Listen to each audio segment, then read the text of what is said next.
Bapak Ibu sekalian, saya dengan resmi membuka acara materi sini dengan dimaksudkan Pak.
Shalom.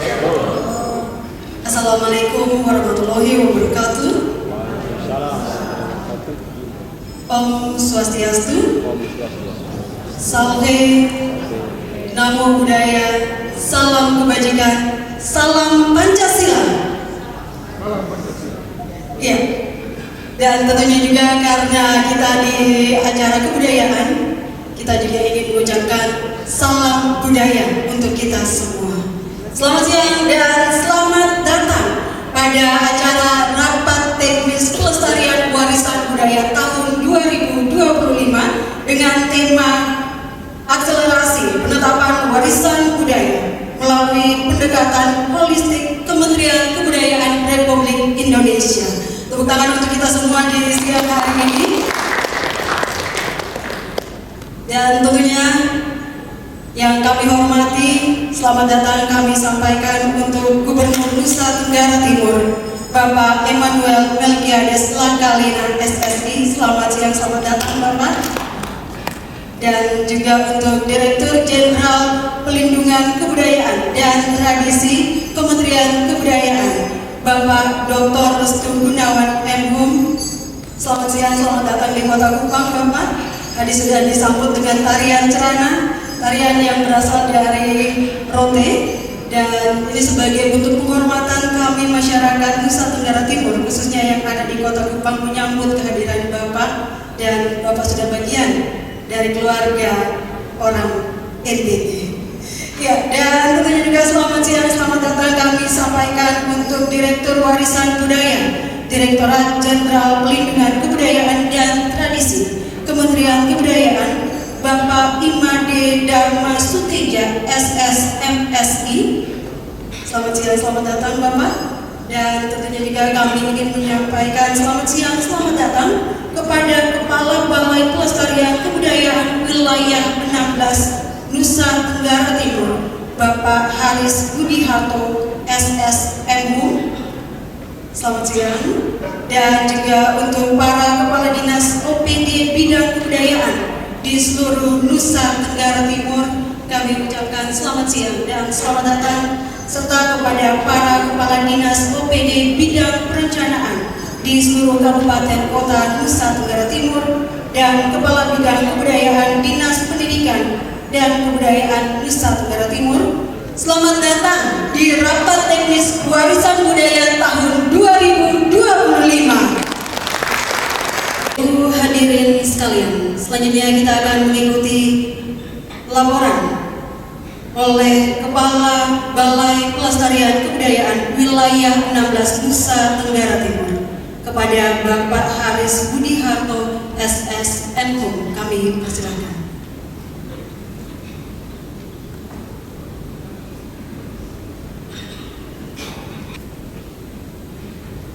Yang terhormat para hadirin semuanya, hadirin yang kami muliakan, acara rapat teknis kebudayaan ini diselenggarakan oleh Balai Pelestarian Kebudayaan Wilayah 16 Nusa Tenggara Timur sebagai perwakilan dari Kementerian Kebudayaan di daerah Nusa Tenggara Timur dalam rangka mengejawantahkan kedekatan dan membangun komunikasi antara pusat dengan kebijakan di daerah agar senantiasa dalam satu frekuensi, terutama adalah dalam upaya pelestarian kebudayaan.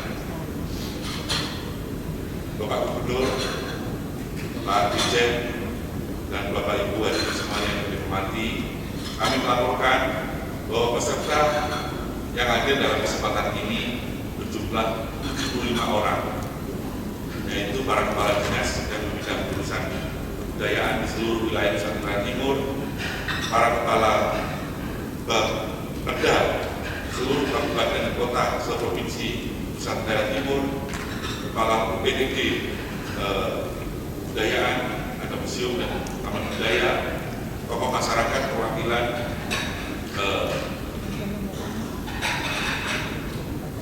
tokoh masyarakat yang merupakan perwakilan dari masyarakat yang mengapresiasi atau memiliki kecintaan terhadap cagar budaya.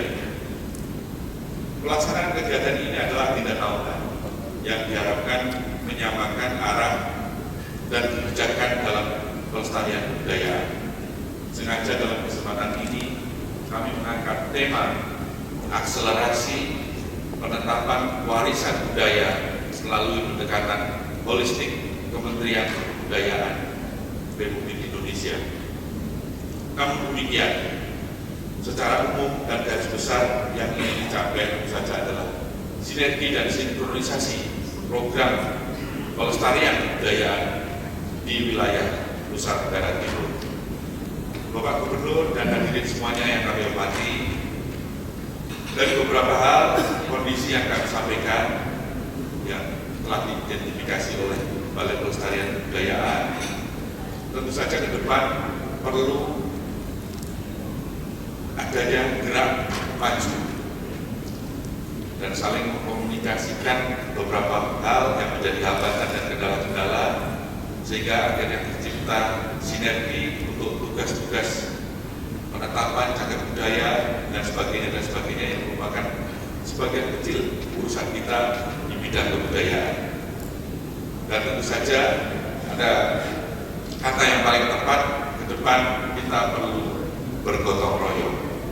Tadi disampaikan bahwa bersama-sama bergotong royong kita melestarikan budaya NTT yang merupakan identitas kita semua. Dan selanjutnya kita akan mendengarkan sambutan sekaligus penyampaian keynote speech oleh Direktur Jenderal Pelindungan Kebudayaan dan Tradisi Kementerian Kebudayaan, Bapak Dr. Restu Gunawan M.Hum. Kepada Bapak kami persilakan.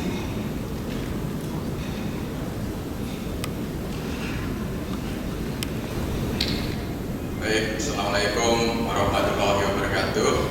Om Swastiastu, Shalom, Sampai, Rahayu, Namo Buddhaya.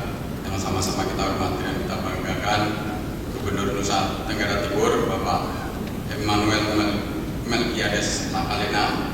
Terima kasih Bapak. Ini merupakan kebanggaan bagi kami terus terang. Pak Gubernur menyempatkan waktunya hadir dalam acara raker kita ini, jadi tepuk tangan untuk Pak Gubernur. Dan berarti yang luar biasa untuk kebudayaan Pak Gubernur. Terima kasih. Matur nuwun. Bahasa Jawanya Pak. Yang saya hormati Pak Direktur Warisan Budaya Pak Madi Darmo Setuja, sama-sama dari Jakarta tapi juga orang NTT sebenarnya. Karena berapa tahun Pak? 2 tahun ya? 2 tahun menjadi Kepala BPK di NTT BPK 16. Kepala Dinas Pariwisata, Kebudayaan seluruhnya aja di seluruh NTT, Ketua Tim Ahli Jaga Budaya senior saya Pak Surya Ketua Tim Warisan Budaya Tapenda Pak Ari Budianta, Pak Aris tadi yang sudah menyampaikan sambutan, Bapak Ibu yang saya hormati, sebelum saya memulai sapa dulu ini seperti Ibu MC tadi. Kain tenun warna berseri, ditenun halus dengan warna. Pelestarian warisan budaya negeri menguatkan identitas Indonesia.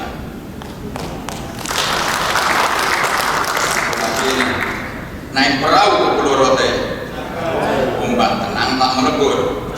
Suksesnya kemajuan kebudayaan NTT, kebaikan hati dan komitmen Bapak Gubernur.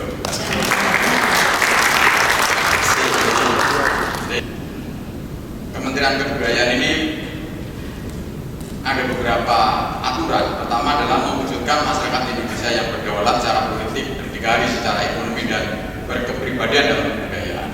Kemudian di dalam asta cita ada penyelarasan kehidupan yang harmonis dengan lingkungan alam dan budaya guna mencapai masyarakat yang adil dan makmur. Jadi bagaimana menyinkronkan, menyelaraskan antara lingkungan, alam, budaya dan sebagainya. Jadi kebudayaan ini sebenarnya ekosistem. Nanti akan saya terangkan misalnya hari ini tadi yang membaca doa tadi kan pakai tenun yang cukup bagus dengan apa sudah dimodifikasi kira-kira gitu. Dulu tenun itu kan jarang dipakai untuk pakaian dan dimodifikasi. Pertanyaannya kalau kebudayaan sebagai satu ekosistem seperti apa sih? Orang kebudayaan biasanya pikirnya ya kebudayaan benar saja tidak ada hubungannya dengan orang perindustrian, orang pertanian dan sebagainya. Kalau kita berbicara tentang ekosistem maka tenun itu benangnya dari apa? Benangnya dari kapas. Mestinya kita juga mendorong Dinas Pertanian atau Perkebunan untuk bagaimana mendorong masyarakat untuk menanam kapasnya atau menghasilkan kapasnya. Misalnya juga kalau di sini yang sudah warisan budaya tak benda nasional, SEI misalnya, daging SEI misalnya. Daging SEI-nya sudah warisan budaya tak benda nasional, tetapi sapinya kan bukan orang budaya yang menyediakan, mungkin hanya dinas kebudayaan yang menyediakan dinas pertanian. Maka di dalam menyusun sebuah registra daerah atau apapun namanya di situ, maka sebenarnya kebudayaan harus nyambung juga dengan dinas peternakan, dinas pertanian dan sebagainya. Jadi disinilah sebenarnya kebudayaan itu sebagai satu ekosistem pemajuan kebudayaan yang gotong royong kira-kira.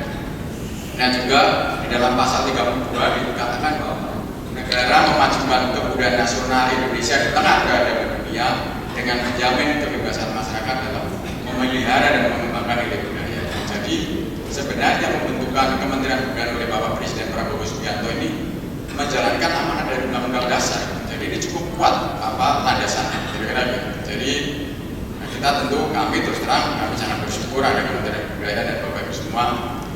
Kita sudah punya induk yang cukup kuat, juga punya landasan undang-undang yang cukup kuat selama ini, selama hampir 78 tahun, kemudian selalu nempel di sana, nempel di sini. Sekarang ini sudah ada gerakan beberapa pemerintah daerah, ada dinas kebudayaan tersendiri kira-kira. Jadi kami mendorong Bapak Ibu semua untuk kaitannya dengan musuh-musuh nanti disampaikan kepada Bapak Ibu Gubernurnya untuk Bupatinya, Bupati dan Wali Kotanya mendorong untuk membangun taman-taman budaya sebagai bagian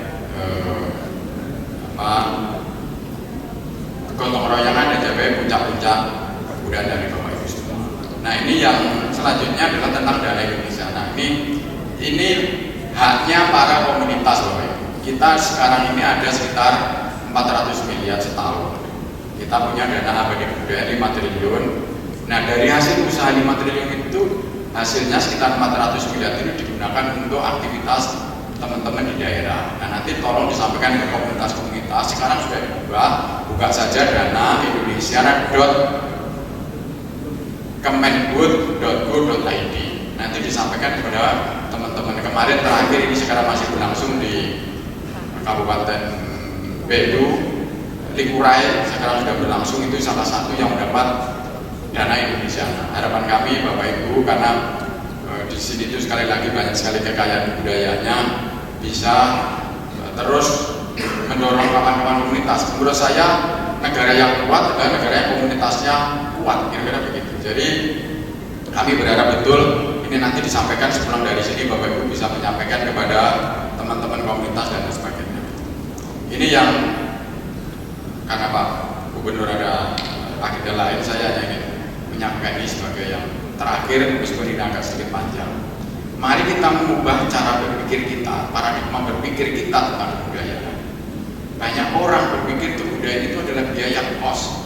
Akhirnya kebudayaan hanya di pikiran saja. Kebudayaan itu investasi. Siapa pemerintah daerah, masyarakat yang mendorong kebudayaannya, itulah investasi. Saya beri contoh begini Bapak, kalau kita adakan festival misalnya, tadi yang saya katakan festival Lipurai yang ada di Atambua, festival itu mendatangkan berapa orang? Hampir 1.000 penari. Yang nonton berapa? Ekonomi yang tumbuh berapa? Persewaan baju berapa yang tumbuh? Itu kita tidak pernah menghitung. Jadi maka orang kemudian berpikir bahwa kebudayaan itu hanya sebenarnya kebudayaan itu investasi menggerakkan ekonomi luar biasa. Kalau di setiap daerah itu ada festival kaitan dengan berbasis kebudayaan, mulai dari kuliner, mulai dari permainan tradisional, manuskrip dan sebagainya, tumbuhan dan sebagainya, itu menggerakkan ekonomi luar biasa. Jadi kita harus melihat kebudayaan itu sebagai investasi, bukan sebagai kos, kira-kira begitu. Jadi semakin kita investasi di bidang kebudayaan, semakin kita akan menggerakkan ekonomi di satu daerah. Karena kebudayaan itu kan menggembirakan, tidak ada kebudayaan itu yang membuat konflik dan sebagainya, itu membuat gotong royong dan sebagainya. Kebudayaan itu adalah orang selalu berpikir juga kebudayaan itu hanya kesenian, baru kebudayaan itu 10 objek pemajuan, kebudayaan cagar budaya itu adalah kebudayaan semua, kesenian yang salah satu saja. Kemudian orang selalu berpikir bahwa kebudayaan itu masa lalu. Bukan, kebudayaan itu adalah masa lalu, masa kini dan masa depan. Jadi kalau kita berbicara kebudayaan memang bicara masa lalu, tapi kita juga berbicara masa depan. Kalau tambang, Bapak Ibu, semakin hari semakin digali, semakin habis dan akan efeknya juga merusak lingkungan. Tapi kalau yang namanya kebudayaan semakin dikembangkan, semakin beradab, semakin menggembirakan. Sambutan sekaligus membuka kegiatan oleh Gubernur Nusa Tenggara Timur, Bapak Emmanuel Melkiades Lakalina SST. Kepada Bapak kami persilakan. Selamat sore buat kita semua. Yang terhormat Direktur Jenderal Perlindungan Budaya dan Tradisi Kementerian Kebudayaan Pak Restu Gunawan dan semua rombongan dari Jakarta yang hadir. Direktur Warisan Pak Ade yang dulu dan mantan dari sini ya.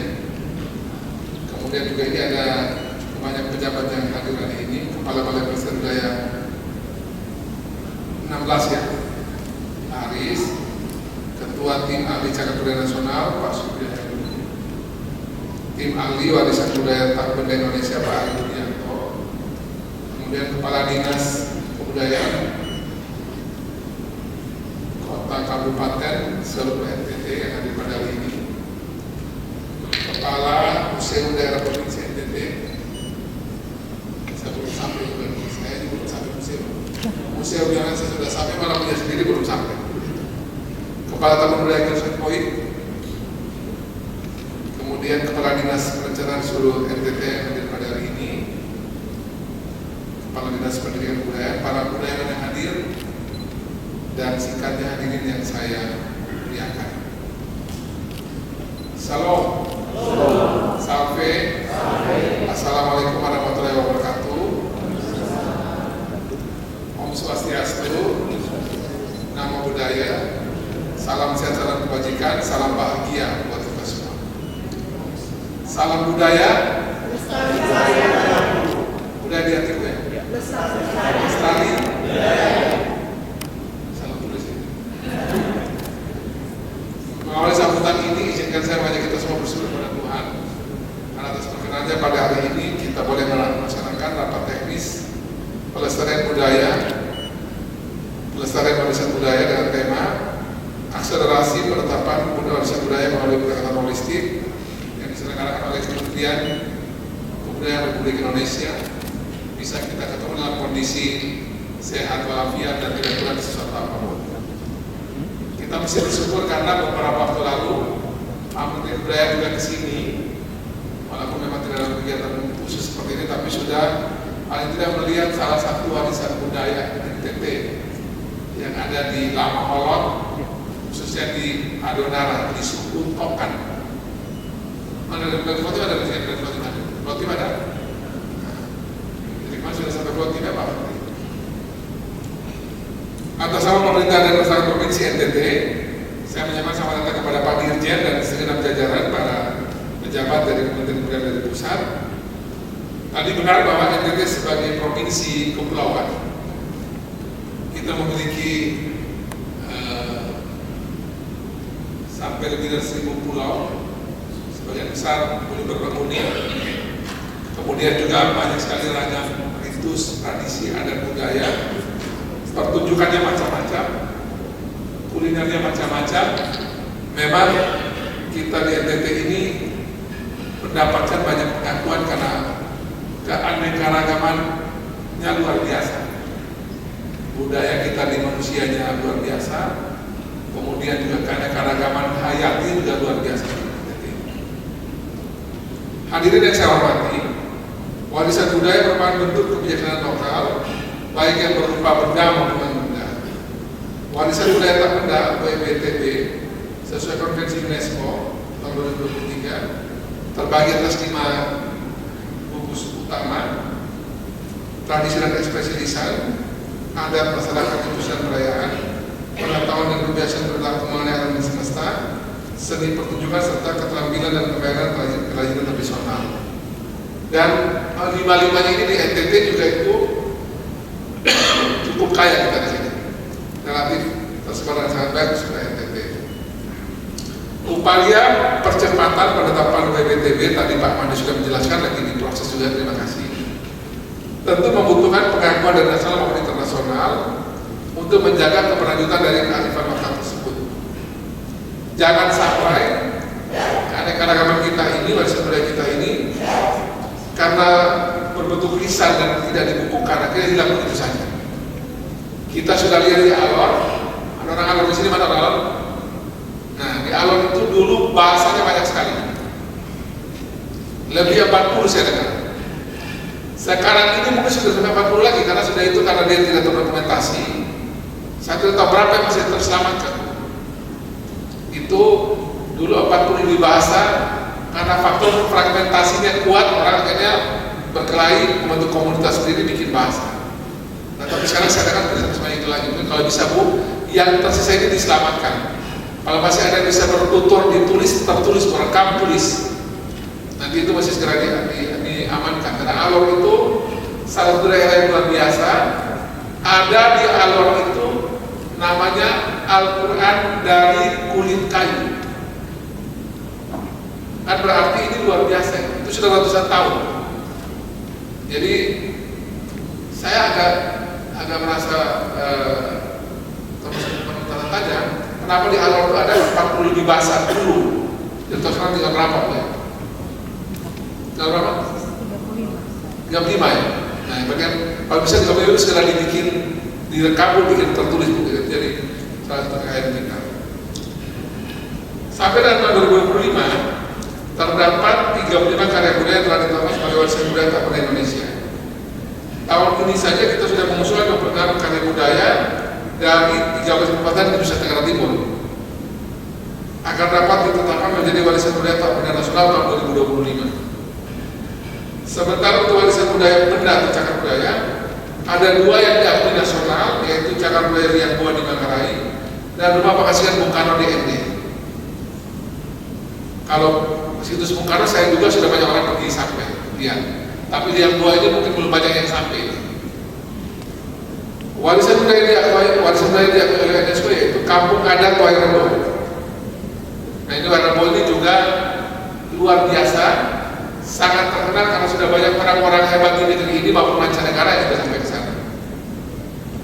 Pemerintah Provinsi NTT bersama dengan DOC NTT terus menjaga agar kelestarian budaya ini bisa kita teruskan dan terus melakukan kajian dokumentasi, dan ada semacam sebuah diskursus seminar begitu untuk 10 objek pemajuan kebudayaan ini selain warisan ini bisa kita lakukan dengan baik. Hadirin yang saya hormati, rapat teknis yang dilakukan hari ini merupakan forum strategis untuk menyamakan pemahaman teknis operasional terkait upaya percepatan penetapan warisan budaya di antara berbagai pemangku kepentingan, baik di pemerintah daerah dan juga tentu ada pemerintah pusat. Kegiatan ini kami harapkan mendorong kolaborasi dalam meningkatkan penetapan warisan budaya, baik benda maupun tak benda di NTT, sehingga bisa menjaga kekayaan warisan budaya yang kita miliki. Karena secara proporsional harus diakui bahwa warisan budaya kita diakui ini memang masih kecil, baik secara nasional maupun internasional. Ini ada teman kita dari sini yang sekarang lagi di Belanda, Domingus Helsinki, Dr. Helsinki tepatnya. Dia lagi di Belanda sana sudah 1 bulan lebih, dan telepon saya dari 2-3 malam lalu. Dia bilang bahwa di Belanda sendiri itu ada banyak tenunan NTT yang kita tidak pernah lihat di sini, ada di sana, dan beberapa lagi yang lain.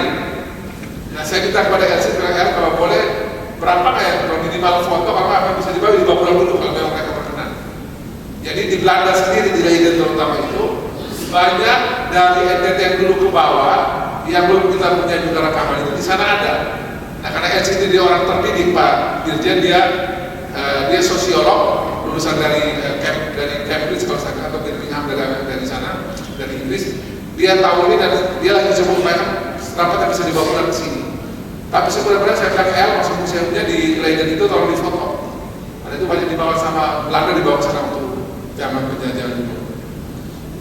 Rapat teknis hari ini diharapkan agar kita bisa melakukan ini semua, agar nantinya kita bisa memperlihatkan dan identifikasi potensi-potensi cagar budaya maupun WBTB di daerahnya se-NTT ini, maupun juga potensi yang bisa kita lihat untuk mendapatkan pengakuan nasional dan internasional. Saya yakin masih banyak juga mungkin belum sempat kita data. Kalau bisa kita, karena itu bisa kita bawa menjadi pengakuan di level nasional dan internasional. Melalui koordinasi dan kolaborasi dengan Kementerian Kebudayaan hari ini, dalam hal ini juga melalui Balai Pelestarian Kebudayaan Wilayah 16 NTT, kita bisa melakukan langkah-langkah teknis administrasi untuk percepatan sertifikasi cagar budaya maupun WBTB NTT. Apalagi hari ini Pak Made kan nama dari sini ya, juga sudah di sana, tolong dibantu bisa lebih mudah untuk urusan ini. Ada putaran banyak, berarti Pak Made agak yang bisa Pak Made suruh tugas khusus NTT. Jadi walaupun pasti Bali juga minta, tapi Pak Made lebih betul di sini. Sertifikasi terhadap berbagai warisan budaya NTT tidak hanya ditujukan untuk meningkatkan indeks pembangunan kebudayaan IPK di NTT, tapi juga meningkatkan daya tarik wisata ke Nusa Tenggara Timur. Tadi saya setuju bahwa keunikan yang kita miliki ini, kekayaan budaya ini itu bukan beban. Saya sudah dari sama oleh Pak Dirjen. Ini adalah kekayaan kita itu bisa berpotensi apapun juga. Di bidang kesehatan sebenarnya warisan kita kan pasti banyak, cuma saya tidak tahu apakah itu terekam baik kan teman-teman. Ini baru bicara soal kesehatan, belum pendidikan, belum hubungan politik juga masih ada. Pasti dulu kita punya raja-raja zaman dulu atau kita punya suku-suku zaman dulu punya cara-cara merumuskan bagaimana pemerintahan dia diselenggarakan. Belum juga di aspek yang lain itu banyak sekali. Jadi sebenarnya warisan budaya itu multidimensi kalau kita bisa olah dengan baik. Cuma memang sekali lagi orang NTT itu tradisi bertuturnya lebih cepat, lebih hebat daripada tradisi tulis. Jadi rekaman itu kalau dia hilang di aspek bertutur, hilang juga sejarahnya. Itu jangankan Bapak Ibu sekalian, saya pun mengalami. Kalau Bapak saya itu tidak hobinya bertutur tentang warisan nenek moyang, nggak tahu juga. Dulu saya punya orang tua itu pernah berkelahi dengan bupati atau pernah ribut. Gara-gara di ND itu di berbagai rumah adat itu nama ada ND. Ada ND. Di ND itu ada namanya Anadeo. Anadeo itu ada di setiap rumah adat. Tiba-tiba dalam satu waktu itu Anadeo hilang, dicuri orang, dijual sampai ke luar negeri. Bupatinya diam. Orang tua saya ribut di berbagai tempat. Karena kan itu kekayaan budaya, hilang dan itu harganya mahal, bisa 2 juta, ratusan juta, bahkan 1 miliar. Jadi yang kita anggap murah itu mungkin mahal di mata orang-orang internasional. Nah, jadi tadi saya setuju memang warisan ini bukannya hal yang mahal. Sehingga tentu dengan kekayaan alam ini, kekayaan warisan budaya yang kita miliki ini, saya berharap memang kita harus memperkuat narasi. Kalau setiap peninggalan warisan ini bisa kita narasikan dengan baik, cerita tentang berbagai dimensi bisa kita buat dengan baik, rasanya orang mau datang. Coba kita di Makau deh, Makau itu cuma pakai satu biji gereja model begini aja tuh orang datang ratusan ribu, jutaan setahun. Satu gereja semua di bagian depan gereja di Makau. Jadi orang pergi berjudi di situ, lalu dia pikir ada semacam wisata, orang dulu ada mantan ke situ. Dan di luar negeri juga sama. Banyak hal yang sangat sederhana, sepele, narasinya kuat, orang mau pergi di situ. Jadi menjadi tujuan wisata yang luar biasa. Jadi memang narasi itu penting. Sekarang kita lihat sekarang 1 Juni itu menjadi hari libur nasional, hari Pancasila. Sekarang orang ribut, orang mulai atensi Pancasila. Kenapa? Saya itu diributin dulu. Saya ingat persis dulu itu saya membawa almarhum Franky Sailatua. Saya ini berpolitik pakai cara budaya. Yang saya punya gurunya itu almarhum Franky Sailatua. Dia seorang pecinta lagu. Dia ajarkan saya begini, dia bilang, Mel, politik itu kalau mau teman pidato itu orang nggak mendengar. Tapi pakai lagu, pakai puisi, pakai ya aspek budaya lah, orang lebih mudah paham. Kami kemudian bikin lagu Pancasila Rumah Kita, kampanye seluruh Indonesia. Kami pernah dikejar orang mau ditembak di Papua, tapi melalui lagu Pancasila Rumah Kita itu kami mulai putar sejak tahun 2006. Setelah itu Pak TK angkat itu isu, kemudian bawa TNT, jadilah libur nasional 1 Juni 2000 berapa? Itu jadi itu berangkat kebudayaan. Orang semua ditarik ulang bahwa yang namanya kita punya pegangan bersama itu namanya Pancasila. Nah, jadi saya ulangi lagi bahwa 1 Juni sampai libur itu kerjanya panjang kita kerja. Sampai kemudian Presiden putuskan libur nasional kita rayakan sebagai hari Pancasila. Jadi saya berharap agar melalui acara hari ini kita bisa menjaga kesinambungan praktik pengetahuan tradisional dan identitas masyarakat ini tetap menjadi bagian dari spirit generasi mendatang. Dan saya berharap agar kita semua juga mendorong politik anggaran kita untuk soal ini dengan baik. Memang harus kami akui bahwa dukungan dari pemerintah provinsi masih kecil sekali, tapi nanti seiring dengan dukungan dari pusat juga kami juga akan dorong juga dengan baik pusat ini. Dan setelah kondisi agak mulai normal, saya mau lagi bicara di tingkatan PAD. Salah satu tingkatan PAD itu saya kira dalam sektor ini. Jadi sektor kita mulai rawat tradisi kita ini dengan narasi yang bagus, kita kemas bagus, kita promosikan bagus, kita dorong orang-orang datang ke situ lihat, kita lihat itu momen ini menjadi penting, membuat kemudian bahwa warisan kita ini juga ternyata punya nilai ekonomi yang bagus apabila bisa kita ceritakan dan sampaikan dengan baik. Sekali lagi, melalui acara ini saya berterima kasih kepada Balai Pelestarian Budaya Wilayah 16 Provinsi NTT dan seluruh pihak yang terkait dan sudah membuat kita bisa ketemu membahas tema ini dengan baik. Saya memang mungkin tidak sangat terstruktur menyampaikan ini ya, Bapak Ibu sekalian ya. Tapi menurut saya sekali lagi kebudayaan Nusantara ini yang membuat kemudian kita ini bisa berdiri sebagai satu bangsa mandiri dan tidak. Syukurnya adalah Bung Karno itu bisa membangun Pancasila dengan baik. Sehingga mau bilang badai sejarah apapun juga kita masih selamat. Tapi satu hal juga adalah warisan ini bisa kemudian kita bisa jaga dengan baik apabila juga kita bisa memadukan dengan berbagai perkembangan hari ini, kemajuan teknologi yang juga mudah-mudahan bisa membuat warisan budaya ini bisa kita jaga, kita tampilkan, kita suguhkan kepada masyarakat kekinian dengan pola yang jauh lebih ramah dan lebih mudah dipunya. Kiranya Tuhan memberkati kita semua dalam upaya untuk menjaga warisan Nusantara kita, khususnya dari Sulawesi Tenggara Timur. Mari bersama-sama kita wujudkan NTT yang tetap merawat masa lalunya dengan baik, kemudian juga kekinian bisa kita jaga untuk masa depan lebih cerah, menuju NTT yang maju, sehat, cerdas dan berkelanjutan, dan juga membuat NTT juga menyumbang bagian dari kebudayaan Indonesia yang juga menampilkan pengumpulan dari budaya NTT dengan sangat baik. Mari lestarikan budaya NTT, ayo bangun NTT. Salam, salve, wassalamualaikum warahmatullahi wabarakatuh. Om Santi Santi Santi Om. Namo Buddhaya, selesai bagi kita semua. Salam bahagia dan memohon berkat rahmat Tuhan yang Maha Kuasa, dan memohon juga restu dari para leluhur, para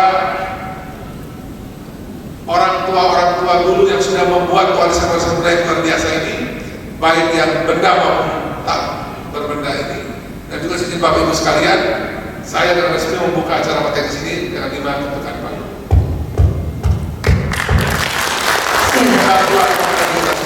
Selamat sore dan buat memberkati. Kita sama-sama untuk membuka rapat teknis pelestarian warisan budaya 2025. 1, 2, 3. Silakan dipukul gendangnya Bapak. Tangan saya lagi.